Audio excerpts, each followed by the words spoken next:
దండాలు బాబు. ఎవరు? నేను ధర్మన్నని బాబు. ధర్మన్న? ఎన్నేళ్ళయింది నిన్ను చూసి? ఎన్నేళ్ళైతే ఏం బాబు, తమరు అప్పుడు ఇప్పుడు ఒకేలా ఉన్నారు బాబు.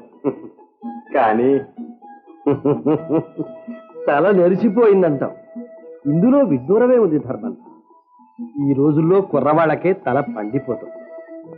మన వాళ్ళని ఎత్తుకునే వయసులో పడ్డా ఇంకా అలాగే ఉంటుందా బాబు గారు? మీరే బాబు గారు. ఎవరో దీని కూరలు పీకేశారు అన్నా. ధర్మన్న, ఎవరో చెప్పు.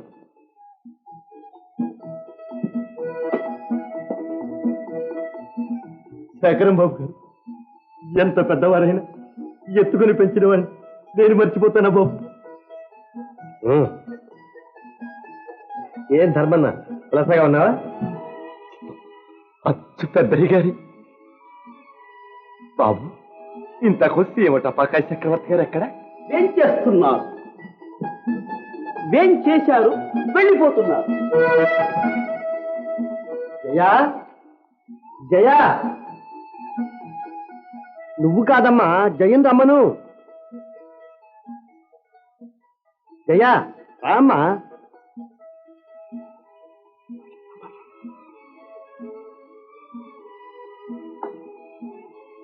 ఇలా రా అమ్మ. ధర్మన్న, చెప్పు, ఈ అమ్మ ఎవరు? ఇప్పుడు తెలుస్తుంది. బాబు గారు, పెద్దవాళ్ళ ముందు ఇంత వినయంగా తలంచుకొని బంగార బొమ్మల ఎవరు నిలబడతారు బాబు? ఇంత నెమ్మది నిండుతనం ఈ రోజుల్లో ఏ ఇంటి ఆడబిడ్డకు వస్తుంది బాబు? ఈ తల్లి మీ ధర్మన్న పప్పులో కాలేస్తున్నావు. లేదు బాబు గారు, ఈ అమ్మాయి మీ చెల్లయ్య లక్ష్మీదేవమ్మ గారి కూతురు.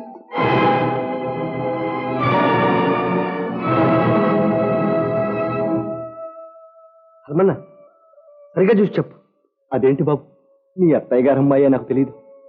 తమరంతా మన వృద్ధులు వచ్చాక కొంతకాలం వారింటికాడ పనిచేశాను బాబు. బాగా చదువుకున్నారు కూడా. బాగా చదువుకుంది, మాకు పాఠాలు చెప్పడానికి. ఏం పద్మ, నిజం బయటపడిందనా నిర్ఘాంతపోయా? నీ తెలివితో నన్ను చేతగాని దద్దమ్మని చేశావు. నాటకం అంతా బయటపడిందినా నంగలా చా చూస్తున్నావు? ముందు బయటికి రా. శేఖర్, దయచేసి మీరు ఇప్పుడు మాట్లాడకండి. అరుగో, సమయానికి మాధవరావు గారు కూడా వచ్చారు. ఏ స్వామి, ఈమె మీ కూతురా? అవును. నిజం తెలిసినా మీరు ఇంకా అబద్ధం ఆడుతూనే ఉన్నారు. లేదు, ఇందులో అబద్ధం ఏం లేదు. పద్మ తండ్రి చనిపోతూ వ్యాపార బాధ్యత అంతా నా మీద పెట్టారు. అప్పటి నుంచి పద్మని నా బిడ్డలా చూస్తున్నా. విడిపోయిన రెండు కుటుంబాలు కలపాలని పద్మ ఎంత బాధపడిందో నాకు తెలుసు. నా సహాయం కోరింది జరిగే మంచి కోసం, బిడ్డలాంటి పద్మ కోసం. సరే అన్నాను. తప్పంటావా? తప్పున్నారా? పద్మ, నన్నే కాదు, ఈ ఇంట్లో అందరినీ మోసం చేశావు. నీ పని ఇక వెళ్ళొచ్చు. ఆ మాట అనాల్సింది మీరు కాదు. ఎందుకలా అరుస్తారు? తాటాకు చప్పుళ్లకు కుందేళ్లు బెదరం. నేను రాజా రఘుపతిరావు గారి మేనకోడలు. ఆ పేరు పలకడానికే నీకు అర్హత లేదు. అర్హత అంటే అర్థం తెలియని మీకు ఆ మాట అనడానికి హక్కు లేదు. నీ తాతకుందా ఆ హక్కు? మీ తాత మా తాత ఒక్కరే, నేను మర్చిపోకండి. ఏమిటా ఎదిరింపు? మర్యాదగా ఇక్కడి నుంచి వెళ్తావా లేదా? మర్యాద తెలుసున్న మనుషులైతే మాట్లాడే పద్ధతే వేరుగా ఉంటుంది. ఒకరు చేసిన నేరానికి మరొకరిని శిక్షించడం కూడా నేరమే అవుతుంది. అత్త పోయినప్పుడు మా అమ్మ ఎందుకు రాలేకపోయిందో వివరిస్తూ ఎన్నో ఉత్తరాలు రాసింది. అందిన ఉత్తరం వల్ల మీ ఆవేశంలో చింపి పారేశారు. ఆఖరికి అమ్మే వచ్చి మావయ్య పాదాలు పట్టుకుని జరిగింది చెప్పింది. హృదయం ఉంది కాబట్టి నిజాన్ని గ్రహించి ఆయన క్షమించినా మీరు మాత్రం చదువుకున్న మూర్ఖుల్లా ప్రవర్తిస్తున్నారు. ఒళ్ళు దగ్గర పెట్టుకు మాట్లాడు. నీ నాటకాలు ఇక నా దగ్గర సాగవని అర్థం చేసుకో. దూరమైన మంచి హృదయాలను దగ్గరకు చేర్చాలనే కృషి, ఆలోచించే శక్తి లేని వాళ్లకు నాటకంలాగే కనిపిస్తుంది. లేనిపోని పట్టింపులతో పెద్దవాళ్ళు దూరం అయితే దగ్గరకు చేర్చాల్సిన బాధ్యత చిన్నవాళ్ళకి తప్పకుండా ఉంది. ఇందులో నేను చేసిన తప్పే ఉందో చెప్పగలరా? మీ నాన్నగారి ఆశయాన్ని నెరవేర్చడానికి మీరు ఎన్ని కష్టాలైనా పడ్డానికి సిద్ధపడ్డారే. చనిపోతూ మా నాన్న కోరిన ఒక్క కోరికే తీర్చుకునే ధర్మం నాకు లేదంటారా? మేనరికం చేసుకోవాలని కలలు కట్టు కన్నీరు కారుస్తున్న మా అమ్మ ఆశను నెరవేర్చడానికి నన్ను నేను మీకు అర్పించుకున్నాను. నిజం తెలిసినా నన్ను అర్థం చేసుకొని క్షమిస్తారనుకున్నాను. మీకు హృదయమే ఉంటే ఆ హృదయంలో నాకు కాస్త చోటు ఇవ్వండి. పెద్దల ఆశలు నాశనం చేయకండి. నా మాట వినండి.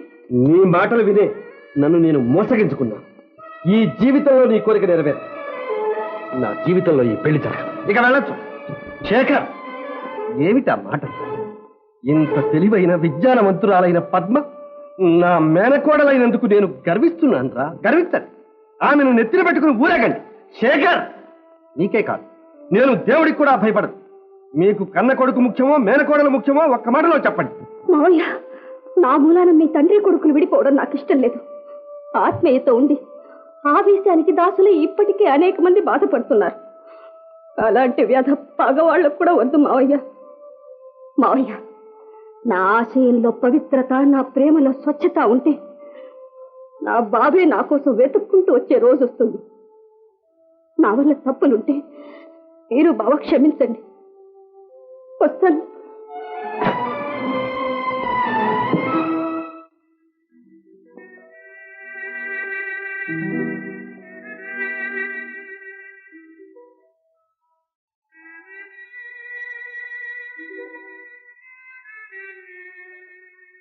క్షమించండి బాబుగారు.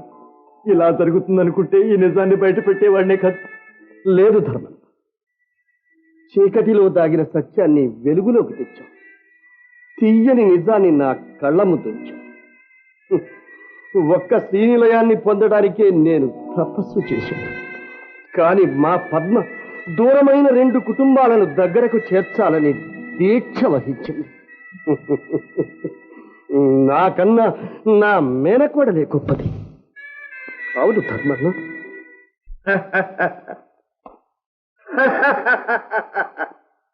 మేనగోడల్ని కోడలుగా చేసుకుందామని గంపెడ ఆశతో వెళ్ళావు. ఇప్పుడు ఏమైంది కోడల? బుద్ధున్న వాళ్ళు ఎవరు ఇలాంటి పనిచేయరు. బుద్ధున్న వాళ్ళకి బుద్ధుల గురించి చెప్పనక్కర్లేదు తాతయ్య. బుద్ధి లేని వాళ్లే బుద్ధి తెచ్చుకోవాలి. పద్మ, ఆ రఘుపతిని ఇంతటితో వదిలిపెడతాను అనుకుంటున్నాను. వాడు అంతు చూస్తాను. అది నీ తరం కాదు. తన లక్ష్యం నెరవేర్చుకోవడానికి మావయ్య 1,50,000 సిద్ధం చేశారు. ఓహో, అంతటి స్థితికి వచ్చాడన్నమాట. మాకు వాళ్లకు ఈ స్థితి రావడానికి కారణం నువ్వు కాదు. కట్నం పేరుతో మావయ్య ఆస్తంతా కాజేశాం. అమ్మ నానా కష్టాలు పెట్టు. అది చూసి మా నాన్న కృంగి కృషించి మంచం పట్టాడు. నీ కారణంగానే మా నాన్న చనిపోయాడు. తాతయ్య, నీ అదిరింపులకి బెదిరింపులకి భయపడ్డానికి నేను మా అమ్మని కాదు. జాగ్రత్త. ఇదంతా నువ్వు నేర్పిందేనా? నువ్వు అనలేక దగ్గరుండి నీ కూతురు చేత అనిపిస్తున్నావా? మామయ్య, సాధించాల్సిందేదో ఇంతవరకు సాధించాం. ఇంకా మమ్మల్ని బాధించి బజార్ని పెట్టడం మంచిది కాదు. మా దాన్ని మమ్మల్ని విడవండి. మహారాజశ్రీ రఘుపతిరావు గారికి రాములు. శ్రీనిలయం విషయంలో తమరు చెప్పిన గడువు ఈ 30వ తారీఖుతో పూర్తి అవుతుంది. తమ పట్ల ఉన్న గౌరవ భావంతో వడ్డీ కూడా ఆశించకుండా ఇంతకాలం వేచి ఉన్నాను.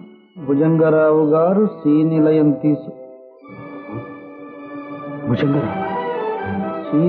తీసుకోవడానికి సిద్ధంగా ఉన్నారు గాని తెలియపరచడమైనది.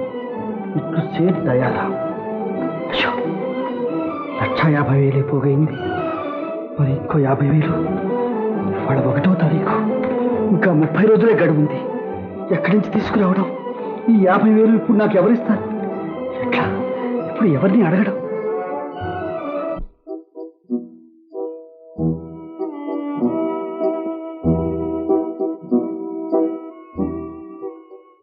రాజా రఘుపతిరావు గారా? నమస్కారం బాబు గారు. నా చిన్నప్పుడు ఎప్పుడో చూశాను తమని. ఎవరు బాబు మీరు? నన్ను సత్యం అంటారు బాబు. తమ దగ్గర తోటమాలిగా పనిచేసిన రంగన్న మనవణ్ణి. తమ దాన ధర్మాలతో పైకొచ్చిన వాళ్లలో నేను ఒకణ్ణి. తమరిచ్చిన డబ్బుతోనే బాబు మా తాతయ్య నన్ను చదివించాడు. నువ్వు ఈ ప్రెస్లోనే పనిచేస్తున్నావా నాయన? లేదు బాబు, ఒక షావుకారు దగ్గర గుమస్తాగా పనిచేస్తున్నా. పాత బాకీలుంటే వసూలు చేసుకోవడానికి వచ్చాను. మీ షావుకారు అప్పులు పెడతారా? అవునండి, ఆస్తుల మీద అప్పిస్తారు. అదే ఆయన వ్యాపారం. ఆస్తుల మీద? ధర్మదాతగా పేరు పొందిన మీరు ఈ స్థితికి వచ్చారంటే మనుష్యులు ఎంత విశ్వాసఘాతకులో నాకు ఇప్పుడు అర్థమవుతుంది. బాబుగారు, తమరంటే మాకు దేవుడితో సమానం. నా మాట అంటే మా షావుకారికి వేదాక్షరం. తమకు కొద్దో గొప్ప కావాలంటే నేను ఇప్పిస్తాను బాబుగారు.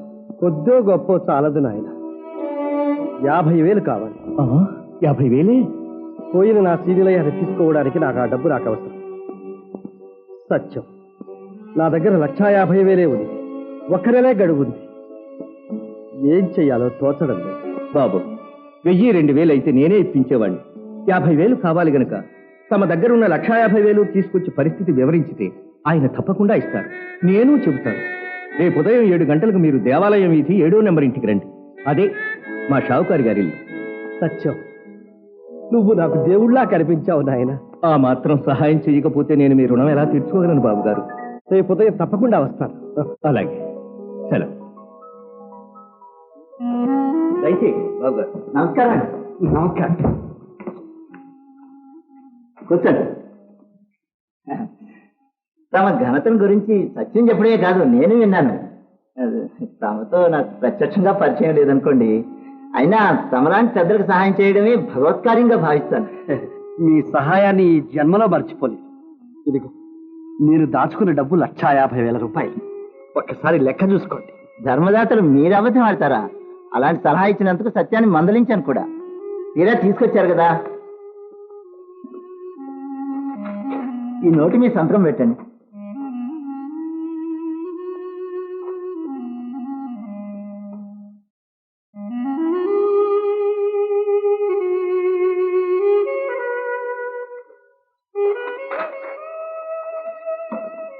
నేను చేర్చిన 50,000తో సహా మొత్తం 2 లక్షలు. లెక్క పెట్టుకోండి. ఎంత మాట! నన్ను నమ్మి మీరు ఇంత సహాయం చేసినప్పుడు మిమ్మల్ని నేను అనుమానించడమా? సరే, సత్యం, వెళ్ళొస్తా నాయన. మంచిది బాబుగారు. జయా, జయా, తొందరగా రమ్మ. అన్నయ్య వాళ్ళు ఇంకా రాలేదా? తొందరగా పిలువమ్మా. రే శేఖర్, చక్రవర్తి, రండిరా. ఏమిటానా? రే, మనం తొందరగా బయలుదేరాలి. మోటా ముళ్ళే కట్టండి, వెళదాం. ఎక్కడికి నాన్న? ఎక్కడికేమిటి, మన శ్రీపురానికే. ఎందుకు నాన్న? ఎందుకేమిట్రా? మన శ్రీనిలయం తిరిగి స్వాధీనం చేసుకోవడానికి. మనం కూడబెట్టిన 1,50,000 చూపిస్తే ఒక మహానుభావుడు 50,000 ఇచ్చాడు. మొత్తం 2 లక్షలు పూర్తయింది. ఏ, నీకింకా నమ్మకం కలగలేదా? ఒరే చూడండిరా, చూడండి, ఇదిగో మొత్తం 2 లక్షల రూపాయలు. చూడండిరా.